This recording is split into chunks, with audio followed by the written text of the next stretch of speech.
وہ آج منہ کے بل دھڑام سے گر پڑا اور ان کا جھوٹ کا پلندہ خود ہی پھٹ کر انہی کو تعفن زدہ کر رہا ہے۔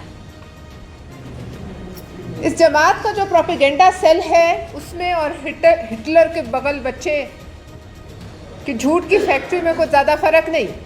یہ ہٹلر کے بغل بچوں کا کردار ادا کر رہے ہیں۔ اس کی بھی اسی طرح کی جھوٹ کی فیکٹری تھی جس کا سارا دن یہی کام تھا، لیکن ہٹلر پھر بھی خود اپنے بل بوتے پر آگے آیا تھا، کسی کی بیساکھیوں پر چل کر نہیں آیا تھا۔ یہ وہ جماعت ہے اور اس کا لیڈر وہ شخص ہے جو جن بیساکھیوں پر چل کر آیا، پھر آری لے کر انہی بیساکھیوں کو کاٹا۔ اس جماعت کی اور اس کے لیڈر کی شرانگیزی کی زد میں اس ملک کا ہر وہ ادارہ جو اس ملک کے استحکام کی ضمانت ہے، ہر پولیٹیکل پارٹی، افواج پاکستان سے لے کر ہماری ایجنسیز، الیکشن کمیشن اور ہر وہ شخص جس کے پاس اس کے خلاف ثبوت موجود ہیں، وہ اس کی زد پہ رہا ہے۔ آج اس کا مسلسل آج بھی یہ بیانیہ ہے اور پروپیگنڈا ہے کہ ملک کسی نہ کسی طرح دیوالیہ ہو جائے، خدا نخواستہ، اور یہ ملک کو سری لنکا کی طرح پیش کر کے عالمی دنیا میں جو انویسٹر کانفیڈنس بڑھانے کی کوشش کی جا رہی تھی، جو ڈالر کو نیچے لانے کی کوشش کی جا رہی تھی، یہ اس کے خلاف ایک مذموم ارادے کے تحت یہ انٹرنیشنل پروپیگنڈا کر رہا ہے کہ پاکستان کی معیشت خدا نخواستہ زمیں بوس ہو رہی ہے۔ آج جن خاتون کے بارے میں پی ٹی آئی کے گندے پروپیگنڈے کو الیکشن کمیشن نے باہر پھینکا، میں آپ کو یاد کرا دوں، یہ وہی خاتون ہیں محترمہ فریال تالپور صاحبہ جن کو چاند رات کو اس نے بیماری کی حالت میں ہسپتال سے گھسیٹ کر جیل میں ڈالا، اور اس کے بعد اس نے نہ صرف یہ کہ یہ مخالفین کو جیلوں میں ڈالتا تھا بلکہ کیمرے لگا کر پھر ان کو دیکھتا تھا اور خوش ہوتا تھا۔ ہمیں اس بات پر اعتراض نہیں ہے کہ تم کیا کرتے تھے اور کیسے خوش ہوتے تھے، لیکن آج جب اپنے پہ بنی ہے تو کمر مضبوط رکھو۔ تو میں اس وقت بھی کہتے تھے کہ کمر مضبوط رکھنا، جو کچھ کر رہے ہو وہ سب ہم بھگت لیں گے، لیکن جب اپنی باری آئی ہے تو حافظ صاحب یاد آ گئے کہ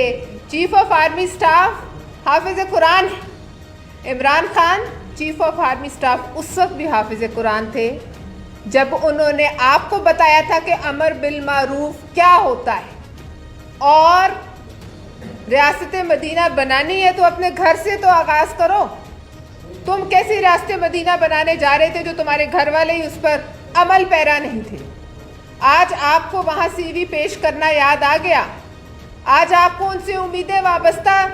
جو ہیں وہ کرنا یاد آ گیا،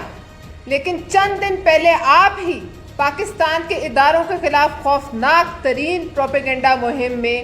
سر فہرست آپ اور آپ کے تمام پارلیمنٹیرینز ہیں، آپ کے تمام وزراء تھے۔ آپ نے اس ملک کی معاشی حالت کو تباہ کرنے کے لیے اس ملک کا سابق وزیر خزانہ شوکت ترین اور کے پی کے کا جو وزیر خزانہ جھگڑا صاحب تھے، ان کی آپ نے باتیں سنی۔ کسی اور ملک میں یہ ہوتا تو اس کو غداری کے زمرے میں ڈالا جاتا۔ لہٰذا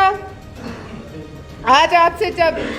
پوچھا جاتا ہے کہ حضرت عمر کی مثالیں دینے والے یہ تو بتاؤ کہ یہ گھڑی جو ہے اس کا کیا ماجرا ہے، تو تم کہتے ہو میری گھڑی میری مرضی۔ تو بات یہ ہے کہ عمران خان آج تم وزیر اعظم نہیں ہو، ذرا اپنی حیثیت میں اپنی جیب سے ٹکٹ خرید کر اپنے خرچے پر کسی بھی ملک چلے جاؤ، کسی افریقی ملک چلے جاؤ، اور وہاں جا کر اس ملک کے حاکم اور سربراہ سے ملنے کا وقت مانگو، اور پھر دیکھو کہ وہ تمہیں 5 منٹ بھی ملتے ہیں کہ نہیں، اور پھر دیکھو کہ تمہیں وہ ایک بلہ اور ایک گیند بھی دینے کے قابل سمجھتے ہیں کہ نہیں۔ یہ گھڑی تمہاری نہیں تھی، یہ گھڑی وزیر اعظم پاکستان کی تھی، اور یہ اس ملک کی بدقسمتی تھی کہ اس وقت وزیر اعظم پاکستان تم تھے۔ آج سے پہلے یہ گئے زرداری صاحب کے اثاثے ڈھونڈنے نیو یارک میں تو علیمہ باجی کے اثاثے نکل آئے، ان کی سلائی مشین کا کھاتہ کھل گیا۔ یہ پھر گئے تو ان کی دوسری بہن کے اثاثے نکل آئے دبئی سے۔